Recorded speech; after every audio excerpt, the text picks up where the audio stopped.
kasi naloka talaga ako. Kanina nung pagpasok ko, nung naglalakad ako dyan, ang daming taong nagpunta sa akin, puro picture. Medyo naluluhalo ang naiiyak na nga ako. Kasi na-expect ko parang pagdating ko dito, normal lang, casual lang, hello, ganun. Parang dadaan-daan lang.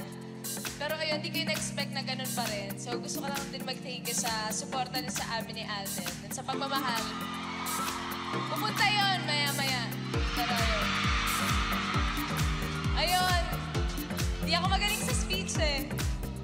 Hindi ako magaling sa speech. Gusto ko lang talaga mag-thank you sa inyo sa pagpunta. And syempre sa